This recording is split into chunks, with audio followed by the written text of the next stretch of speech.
પ્રયાગરાજ કુંભના મેળાની શરૂઆત થતાં જ થયો મોતનો ખેલ શરૂ। અચાનક ટપોટપ મરવા લાગ્યા લોકો, દફનાવવા માટે જગ્યા નથી। મિત્રો, 13 જાન્યુઆરીથી કુંભના મેળાનો પ્રારંભ થઈ ગયો છે અને આ વખતે કુંભ મેળામાં કંઈ એવું થઈ રહ્યું છે જે ખરેખર ન થવું જોઈએ। પહેલા જ દિવસે આટલા લોકોના થયા મોત। હજુ 45 દિવસ બાકી છે, ત્યાં સુધીમાં કેટલા લોકોના મોત થશે એ વિચારીને પણ પગ નીચેથી જમીન સરકી જાય છે। આજે પ્રયાગરાજમાં યોજાયેલા મહાકુંભ મેળામાં પવિત્ર સ્નાન કર્યા બાદ ભક્તોને હાર્ટ એટેક આવ્યો હતો। વિગતો મુજબ 2 દિવસમાં 11 શ્રદ્ધાળુઓને હાર્ટ એટેક આવ્યાના અહેવાલ સામે આવ્યા છે। મેળામાં પરેડ ગ્રાઉન્ડ ખાતે ખોલવામાં આવેલા સેન્ટ્રલ હોસ્પિટલમાં 6 દર્દીઓ અને સેક્ટર 20માં સબ સેન્ટ્રલ હોસ્પિટલમાં 5 દર્દીઓ લાવવામાં આવ્યા હતા। બંને હોસ્પિટલમાં સારવાર બાદ 9 દર્દીઓ સ્વસ્થ થઈને ઘરે મોકલી દેવામાં આવ્યા છે। પ્રથમ સ્નાન ઉત્સવ દરમિયાન હવામાનમાં આવેલા અચાનક ફેરફારથી મહાકુંભ મેળામાં શ્રદ્ધાળુઓ માટે મુશ્કેલી સર્જાઈ હતી।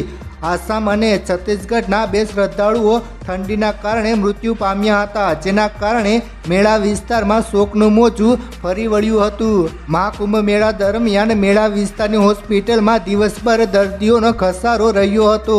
આ તરફ 2 દર્દીઓની હાલત નાજુક હોવાથી તેઓને SRS હોસ્પિટલમાં રિફર કરાયા હતા, પરંતુ રવિવારે મેળામાં ખુલ્લો મુકાયેલો સેન્ટ્રલ હોસ્પિટલનો 10 બેડનો ICU વોર્ડ હૃદયના દર્દીઓથી ભરાઈ ગયો હતો।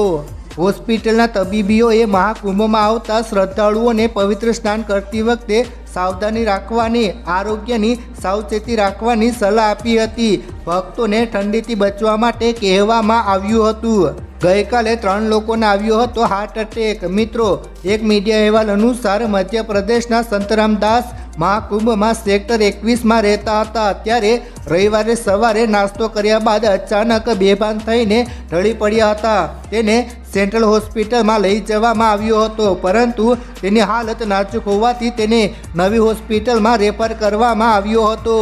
આ લક્ષણોની અવગણના કરવી જોખમી। મિત્રો, તબીબીઓનું કહેવું છે કે શિયાળાની સિઝન ચાલી રહી છે અને ગાઢ ધુમ્મસ છે, તેના ઉપર ગંગાનું ઠંડુ પાણી। આવી સ્થિતિમાં વહેલી સવારે ધુમ્મસમાં આવા ઠંડા પાણીમાં સ્નાન કરવાથી શરીરની નસો જામી જાય છે, જેના કારણે લોહીનો પુરવઠો ખોરવાઈ જાય છે અને તેની ખરાબ અસર થઈ શકે છે।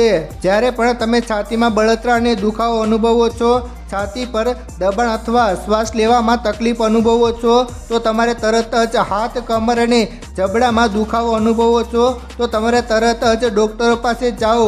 તે હાર્ટ એટેકની નિશાની હોઈ શકે છે। કુંભમાં સ્નાન કરવા માટે વિદેશી શ્રદ્ધાળુઓ મોટી સંખ્યામાં ઉમટી પડ્યા છે। પ્રશાસનના જણાવ્યા અનુસાર જર્મની, બ્રાઝિલ, રશિયા સહિત 20 દેશોમાંથી શ્રદ્ધાળુઓ આવી પહોંચ્યા છે। દર કલાકે 2 લાખ ભક્તો સંગમમાં સ્નાન કરે છે। ભક્તો આજથી જ 45 દિવસના કલ્પવાસનો પ્રારંભ કરશે।